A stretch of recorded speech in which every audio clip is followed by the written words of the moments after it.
ফের সন্দেশখালীতে ডিজি আইন হাতে তুলে নেবেন না, এমনটাই কিন্তু তিনি বলেছেন যে আইন হাতে তুলে নেবেন না এবং সন্দেশখালীর বিভিন্ন এলাকা পরিদর্শন করেছেন, খতিয়ে দেখেছেন পরিস্থিতি ঠিক কি ঘটেছিল।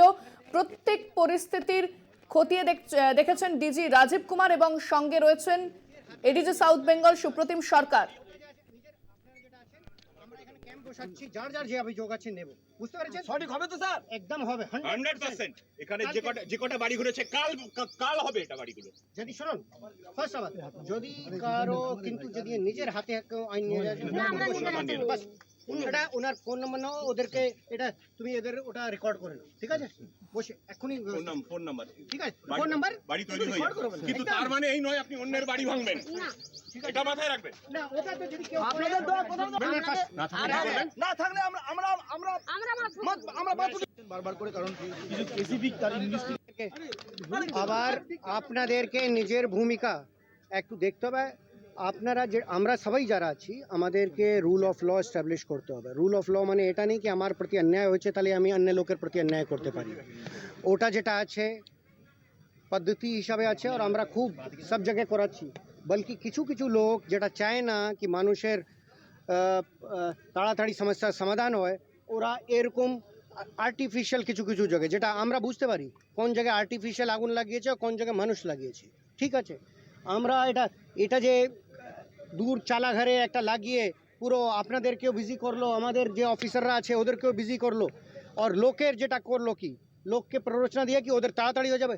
যারা এরকম করবে ওদের সবচেয়ে লাস্টে দেখা হবে। ফার্স্ট যেটা আছে আইন, আমাদের দায়িত্ব আছে আইন রক্ষা। আইন যদি নিজে হাতে কেউ নেবে ওটা আমরা ভালো খুব স্ট্রংভাবে দেখব। খুব সিম্পল কথা এটা আছে।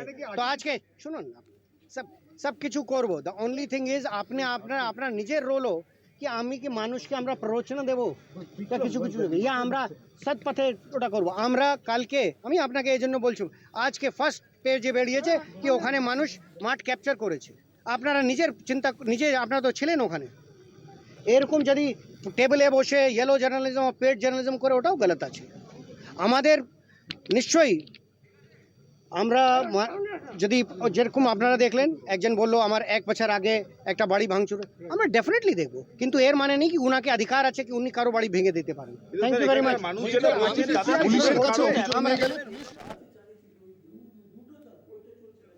অন্যদিকে সন্দেশখালীর বেরমজুর 1 নম্বর গ্রাম পঞ্চায়েতের তৃণমূল অঞ্চল সভাপতি অজিত মাইতির কাছারিপাড়ার বাড়িতে হামলা চালানোর অভিযোগ স্থানীয়দের। একাংশের বিরুদ্ধে এই অভিযোগ।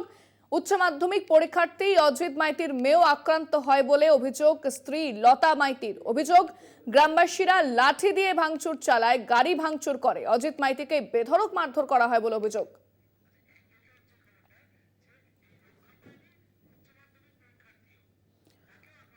অজিত মাইতির মেয়ে উচ্চ মাধ্যমিক পরীক্ষার্থী, সেও কিন্তু রক্ষা পায়নি, সেও আক্রান্ত হয়।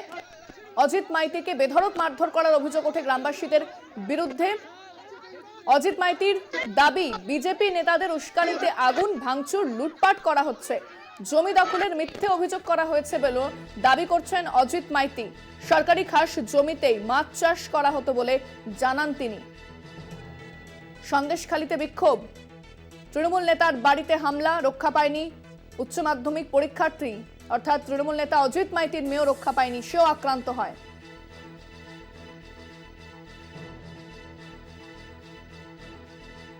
বিস্তারিত কথা বলবো, ফোনে রয়েছেন আমাদের প্রতিনিধি সঞ্জিত চক্রবর্তী। সঞ্জিত, অজিত মাইতিকে মারধর করা হয়, তার মেয়ে উচ্চ মাধ্যমিক পরীক্ষার্থী, সেও আক্রান্ত হয়, এই মুহূর্তে কি জানতে পারছো? এখনো কি সেখানে উত্তেজনা রয়েছে? না দেখো, ঘটনাস্থলে বিশাল পুলিশ বাহিনী রয়েছে। তুমি জানো ইতিমধ্যে এই ঘটনার পরে স্বয়ং রাজ্যের ডিজি এসেছিলেন রাজীব কুমার, এডিজি সুপ্রতিম সরকার এসেছিল। সেই পর থেকে এলাকা যথেষ্ট থমথমে রয়েছে। কিন্তু সেই অজিত মাইতির যে অভিযোগ যে যেই আলাঘরে আগুন লাগানো হয়েছে, সেই আলাঘর নাকি একটা অংশ অজিত মাইতি ভোগ দখল করে খায় অভিযোগ। অর্থাৎ সেই অভিযোগের ভিত্তিতে, অর্থাৎ জমি দখলের অভিযোগে গ্রামবাসীরা মিছিল করে এসে তার বাড়িতে প্রথমে বেড়া ভাঙে, তার বাড়িতে ভাঙচুর লুটপাট করে এবং গাড়ি ভাঙচুর করে। এছাড়া অজিত মাইতিকে ব্যাপক মারধর করে, সে কোনো রকম ভাবে বেঁচে প্রাণে রক্ষা পেয়ে ফিরে পালিয়ে যায় অন্য জায়গায়। এখন স্ত্রীকেও তার জামা কাপড় ছিঁড়ে দেওয়া হয়, এবং এমনকি এবছরে উচ্চ মাধ্যমিক পরীক্ষার্থী তার মেয়ে, তার এখনো 2টো পরীক্ষা বাকি, তাকে অশ্লীল ভাষায় গালিগালাজ এবং তাকে গায়ে হাত দেয় বলে অভিযোগ। ইতিমধ্যে এই অভিযোগ কিন্তু অজিত মাইতি দাবি করেছেন যে বিজেপি নেতাদের ইন্ধনে আজকে মিছিল করে আজকে আমার বাড়িতে এই ঘটনা ঘটিয়েছে, এরা পুরো পরিকল্পনা করেই এই ঘটনা ঘটিয়েছে। আর যারা অভিযোগ করছে যে জমি বেআইনিভাবে দখল করে রেখেছি, কিন্তু এটা খাস জমি, এটা যেহেতু এর সঙ্গে কোনো কারোর রায়ত সম্পত্তি না, যার কারণে এটা নিয়ে কিন্তু দ্বিধাদ্বন্দ্বে পড়েছে এখানকার গ্রামবাসী এবং বিশেষ করে ওখানকার যারা লোকজন রয়েছে। বিজেপি নেতার যে দাবি যে দীর্ঘদিন যে পরিকল্পনা করেই এরা এই ঘটনা ঘটেছে, গতকাল থেকে এলাকায় একটা বিশৃঙ্খলা, নতুন করে একটা উত্তেজনা তৈরি করার জন্য তারা মিটিং করেছেন, মিছিল করেছেন, তারপরে আজকে সকালবেলা একত্রিত হয়ে সেই হিংসা প্ররোচনা অর্থাৎ হিংসাকে সামনে থেকে অশান্তি বাতাবরণ তৈরি করতে কিন্তু এই ঘটনা ঘটিয়েছে।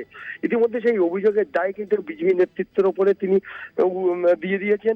এই ঘটনার জেরে কিন্তু রীতিমতো অজিত মাইতির পরিবার আতঙ্কিত, এবং আতঙ্কিত শুধু বললে হবে না, পাশাপাশি তার মেয়ে যে আগামী যে উচ্চ মাধ্যমিক পরীক্ষার্থী রয়েছে, পরীক্ষা দিচ্ছে, সেই পরীক্ষায় কিন্তু রীতিমতো তারা আতঙ্কের মধ্যে রয়েছে এমনটা দাবি করেছেন।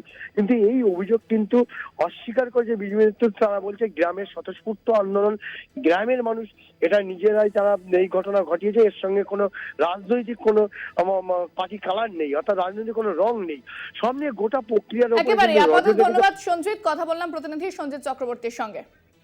কি বলছেন তৃণমূল নেতা অজিত মাইতি, শুনুন। বলে ঠেকাতে যাচ্ছে, এইসব করছে, গাড়ি ভাঙচুর করেছে, গাড়ি ভাঙচুর করেছে। আপনারা কি চাইছেন? শাস্তি চাই ওদের। আমি পরীক্ষা দিচ্ছি, এইচএস মাধ্যমিক উচ্চ মাধ্যমিক পরীক্ষা দিচ্ছি আমি। ওরা একটা ছেলে এসে আমাকে জানাতে হয়, বলছে গালাগাল দেওয়ার পরে বলছে মারবো আমি বলছি কেন, আমাকে কিসের জন্য মারা হবে?